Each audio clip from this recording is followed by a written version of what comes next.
নমস্কার বন্ধুরা, আজ আপনাদের সাথে শেয়ার করছি দারুণ লোভনীয় স্বাদে পুঁই মিটুলির রেসিপি। যারা এই পুঁই মিটুলি খেয়েছেন তারা তো জানেনই এই পুঁই মিটুলি খেতে কতটা লোভনীয় লাগে, আর যারা কখনো খায়নি আশা করছি এই রেসিপিটা তাদেরও ভীষণ ভালো লাগবে। ভাতের সাথে পুঁই মিটুলির এই রেসিপি থাকলে আর কিচ্ছু লাগবে না, এটা দিয়েই সমস্ত ভাত খেয়ে ফেলতে পারবেন। তাহলে বন্ধুরা চলুন রেসিপিটা এবার শুরু করা যাক। এখানে আমি পরিমাণ মতো পুঁই মিটুলি নিয়েছি। মিটুলিগুলোকে আগে থেকেই একবার পরিষ্কার করে ধুয়ে নিয়েছি। যতটা পরিমাণে মিটুলি আজকে রান্না করব ততটাই এইরকম ছোট ছোট করে কেটে নিচ্ছি। দেখতেই পাচ্ছেন এইরকম ছোট ছোট করে আমি কেটে নিচ্ছি। বন্ধুরা আমি কাজটা করতে থাকি আর আপনারা কিন্তু অবশ্যই আমাকে এই সময়টা কমেন্টসে জানিয়ে যাবেন আপনারা কে কোন জায়গা থেকে আমার আজকের এই রেসিপিটা দেখছেন, তবেই না আপনাদের কমেন্টসে ধন্যবাদ জানাতে পারবো। এদিকে আমি যতটা পরিমাণে রান্না করব ঠিক ততটা পুঁই মিটুলি এরকম ছোট ছোট করে কেটে নিয়েছি। আর এখন এটাকে একটা পাত্রে তুলে রাখবো।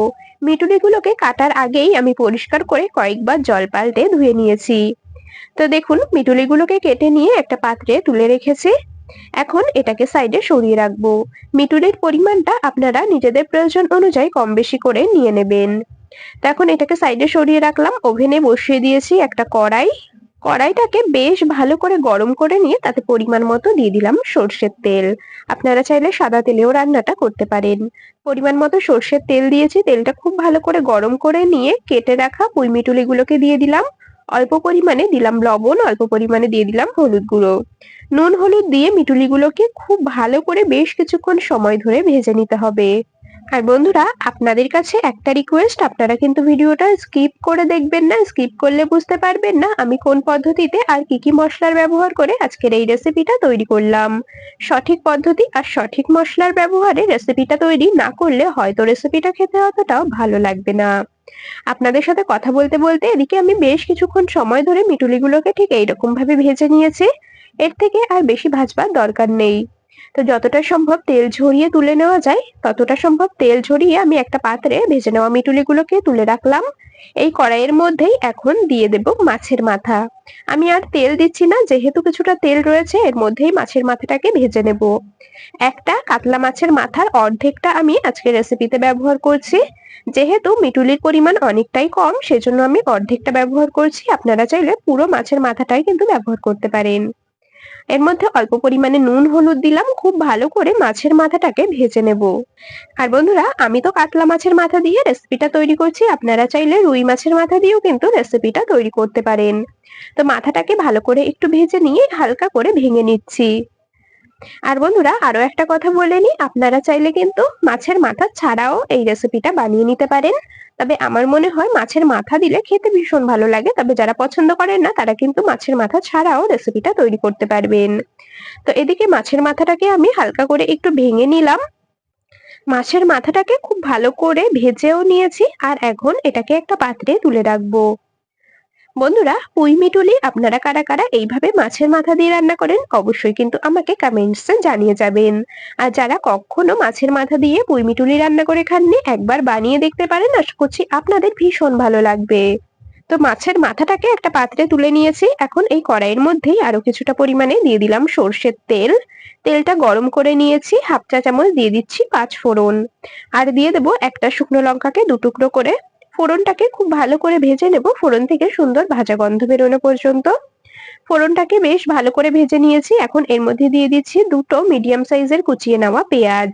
পেঁয়াজ কুচিটাকেও বেশ সুন্দর করে ভেজে নিতে হবে, পেঁয়াজ কুচি নরম হয়ে আসা পর্যন্ত। পেঁয়াজ কুচিগুলোকে ভালো করে ভেজে নিই, তারপর আপনাদেরকে দেখাচ্ছি। তো বন্ধুরা বেশ কিছুক্ষণ ধরে ভেজে নিয়েছি, ওই মোটামুটি মিনিট খানিক বা 2 মিনিটের মতো হালকা করে একটু ভেজে নিয়েছি। এখন এর মধ্যে দিয়ে দিচ্ছি ডুমো ডুমো করে কেটে রাখা আলু। একটা বড় সাইজের আলুকে আমি এরকম ছোট ছোট ডুমো ডুমো করে কেটে নিয়েছিলাম। আলুর টুকরোগুলোকে পেঁয়াজের মধ্যে দিয়ে খুব ভালো করে আবারও কিন্তু নেড়েচেড়ে কিছুক্ষণ ধরে ভেজে নিতে হবে। পেঁয়াজটাকে হালকা ভেজে নিয়ে আলুটা দিয়ে তারপরে কিন্তু আবারও বেশ খানিকক্ষণ ভেজে নিয়েছি। দেখতেই পাচ্ছেন পেঁয়াজগুলো খুব ভালো করে ভাজা হয়ে গেছে, আলুটাও কিন্তু বেশ ভালো করে ভেজে নিয়েছি। এখন এর মধ্যে দিয়ে দিচ্ছি চিড়ে রাখা কাঁচা লঙ্কা। আমি ওই 5 থেকে 6টার মতো কাঁচা লঙ্কা চিড়ে রেখেছি, সেটাকে দিয়ে দিলাম। আর দিয়ে দিচ্ছি হাফ চামচ আদা বাটা। এখানে আমি 1 ইঞ্চির মতো আদা খুব ভালো করে বেটে নিয়েছি। কাঁচা লঙ্কা আর আদা বাটা দিয়ে আবারও খুব ভালো করে নেড়েচেড়ে নিচ্ছি। আপনারা যেই রকম ঝাল খাবেন সেই হিসাবে কিন্তু কাঁচা লঙ্কার পরিমাণ কম বেশি করে দিয়ে নেবেন। তো খুব ভালো করে একটু নেড়েচেড়ে মিশিয়ে নিয়েছি। এখন এর মধ্যে দিয়ে দেব ভেজে রাখা পুঁই মিটুলিগুলোকে। বেশ ভালো করে আবারও সমস্ত কিছু একসাথে নেড়েচেড়ে মিশিয়ে নেব আর এরকম ভাবে আরো মিনিট খানিক বা 2 মিনিটের মতো কষিয়ে নেব। আর বন্ধুরা এই সময় কিছু এর মধ্যে গুঁড়ো মশলা দিয়ে দেবো। আমি দিয়ে দিচ্ছি হাফ চা চামচ শুকনো লঙ্কার গুঁড়ো, হাফ চা চামচ দিয়ে দিচ্ছি জিরের গুঁড়ো, পরিমাণ মতো হলুদ আর লবণ। যেহেতু আগে কয়েকবার লবণ হলুদের ব্যবহার করা হয়েছে সেই কথা মাথায় রেখেই কিন্তু এখানে লবণ হলুদটা একটু কম দিয়েছি। তো সমস্ত গুঁড়ো মশলাগুলোকে দিয়ে খুব ভালো করে আবারও কষিয়ে নেব। বন্ধুরা আমি কাজটা করতে করতে প্রতিদিনকার মতো আজও আপনাদের সাথে একটা কথা শেয়ার করে নিই। আপনারা যদি আমার আজকের এই রেসিপিটা ইউটিউব চ্যানেল থেকে দেখে থাকেন অবশ্যই কিন্তু সাবস্ক্রাইব করে রাখবেন, আর যদি ফেসবুক পেজ থেকে দেখে থাকেন পেজটিকে ফলো করে রাখবেন এইরকম আরো দারুণ দারুণ রেসিপির আপডেট সবার আগে পাওয়ার জন্য।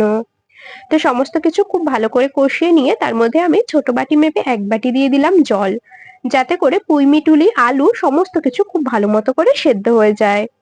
ঝোলটা ফুটে আসা পর্যন্ত হাই ফ্লেমে দিয়ে রান্না করে নেব। দেখুন ঝোল টকবক করে ফুটে এসেছে। এখন এর মধ্যে ভেজে রাখা মাছের মাথাটাকে দিয়ে দিতে হবে। ভেজে নেওয়া মাছের মাথাটাকে দিয়ে খুব ভালো করে একটু নেড়েচেড়ে মিশিয়ে নেব।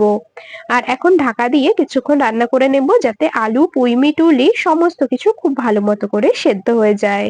বেশ কিছুক্ষণ ধরে আমি ঢাকা দিয়ে রান্না করে নিয়েছি, মোটামুটি 8 থেকে 10 মিনিটের মতো। ঢাকনা খুলে নিয়েছি, দেখুন এক্সট্রা যা জল ছিল পুরোপুরি শুকিয়ে গেছে। আর পুঁই মিটুলি আলু মাছের মাথা খুব ভালো মতো করে কিন্তু রান্না হয়ে গেছে।